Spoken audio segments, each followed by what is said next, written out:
Well, howdy, everybody. Oh, here we are. It's 5 o'clock. Well, it's actually closer to 6 now. But anyhow, we're fixing to leave up out of here. It's been a beautiful day. Every day's beautiful because we're alive and get to be out here doing our thing. So, anyhow, check this out.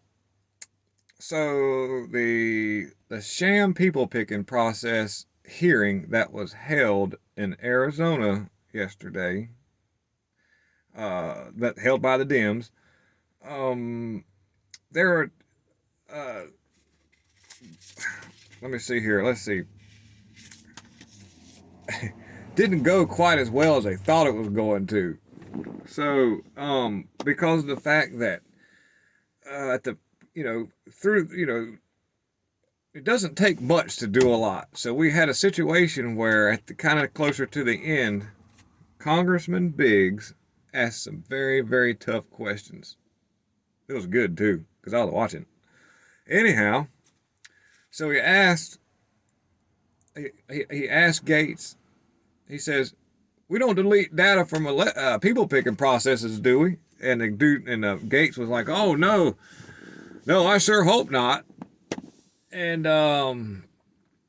so he says, "Well, what was done? What happened here? It shows that data was deleted." He goes, "It wasn't deleted. It was archived."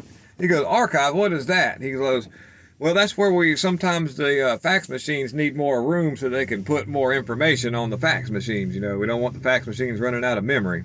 I guess our people picking process fax machines only have like 6 megabytes of RAM. You know. Anyhow, so he goes, well, that's awful strange, being the fact that there's still data on there from 2020 and from prior people picking processes. Is that something you normally do?" And instead of answering the question yes or no, he says, "I'll have to get back to you on that." He goes, "Oh, okay, all right." So that right there, he openly admitted to deleting data on the 2020 people picking process.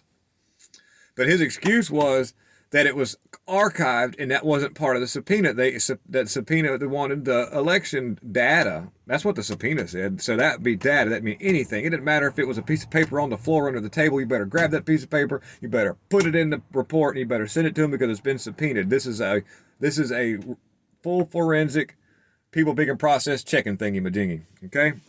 And they tried to pull a loop de loop and pretend like, well, that wasn't part of the subpoena because it didn't say anything that had been deleted because you're not supposed to delete that stuff.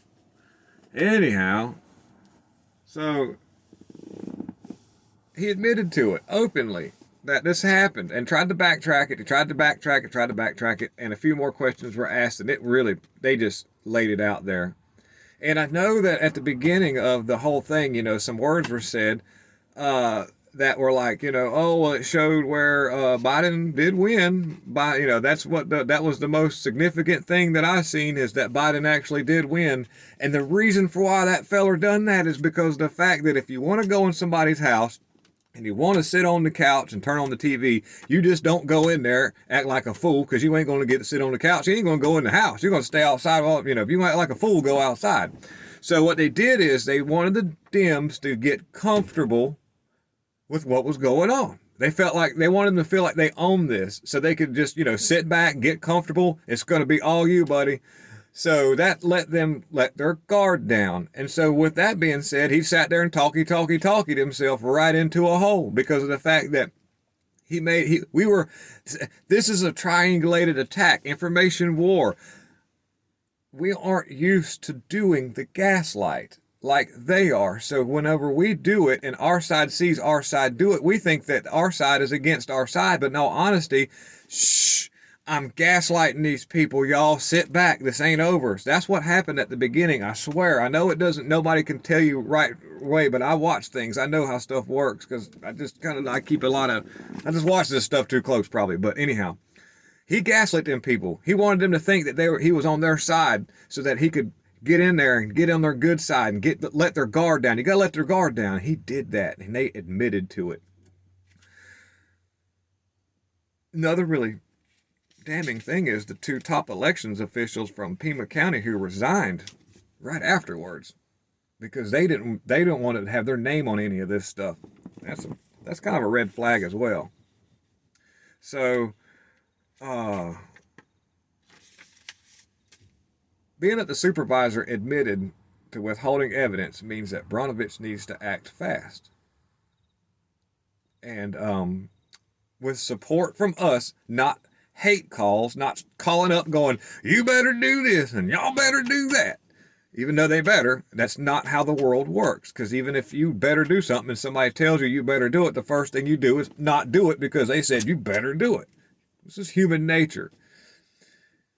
So we've got to call these people with supportive intent. We've got to really believe that they're going to do something, give them the chance to do something, and treat these people like humans, and you will see how far we can go. And so we need to be careful, caring, and we also need to be we need to have forgiveness. Forgiveness. I can't say that enough because of the fact that when people are found out that they did wrong, they have this hang up within themselves that they've got to hide it because they don't want to be accounted for it, because people feel bad when they do stuff wrong. Even if they know they're doing wrong, once they finally get called on it, they go, oh, because even though they know they were going to, like people go in there and steal stuff from stores, but they don't feel bad until they get caught. Even though they know that's what they're going to go do, but in other words, and sometimes you can rehabilitate people with care and love to where they don't steal anymore by showing them the way, by leading by example. The Bible talks about forgiveness. If you hold grudges, which the left that's how they function. They hold grudges till no end. Grudges or any kind of like hatred like that will eat you from the inside out. That is what's going to take down the left.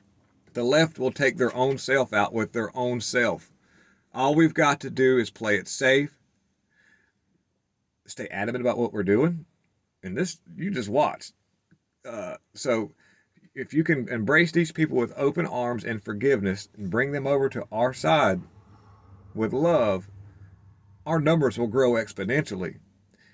And we can lead by example, and people will start to follow. That's just how it rolls. So, for all of those people out there that say that this stuff is over and it's not going to happen, it's happening. It's happening in waves. We've got New Jersey, North Carolina, Virginia. We know Georgia's, one thing you've got to remember, when you don't hear something, when you hear about a little something and you don't hear anything for a while, that's a good thing. There's no leaks. That means that people aren't telling, those leaks aren't getting out so that the left can counterattack us. And then when it's time for us to do what we got to do, we come out full force with all the right information and receipts. So just be patient and be caring and be forgiving. And when you call these politicians because you want something done, you've got to be polite, you've got to be understanding, and you've got to be human. These people are human too. So put yourself in their shoes. And I promise you, we'll go far. We'll go far together. We will make some big things happen.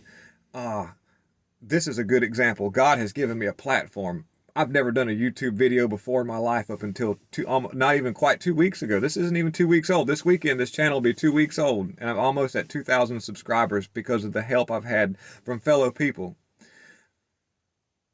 Maricopa, Sweet Home, Arizona. Super nice guy. Sweet Home, North Carolina. He messaged me on a message on one of my posts and gave me some of the best advice. And here I am now. So a special thanks to Sweet Home, North Carolina. That guy is very, very, very generous. He doesn't have a lot of subscribers, and he needs them because he's trying to help save America. So if you just want to, just give him a sub, help him out. He's a cool dude, man. Doug Naple. I know he's not on YouTube right now. Super nice guy. He's still active, very active behind the scenes. He's on Locals. If you find him on Locals right now, he was doing daily streams at lunchtime, but he had to back off because he's got some other big projects in the works. But it's for us. He's doing a lot of really big things. He takes a lot of care in what's going on. Doug Naple has inspired me to do this. I've never done this before, but I've been called. I felt like God hasn't talked to me like, "Hey, we'll do this right here," but if I've just been placed in every little scenario, and it's up to me whether or not I make something happen. It's up to you as well, and it doesn't take much at all. You can get online and you can Google these people's how to contact these people. Bernovich, Kelly Townsend, Karen Fan, North Carolina. You know, Madison Hawthorne. Those are good people. Uh, you call these people with love, and I promise you, you'll see doors open, and it'll work for us. So special thanks goes out to all the new subscribers and all the people taking the time to watch this. Together we can do this. We can move this. We can move this huge mountain. We get behind it. We push in numbers. So anyhow, thank y'all very very much. I really appreciate your time. Have a good weekend. Bye bye.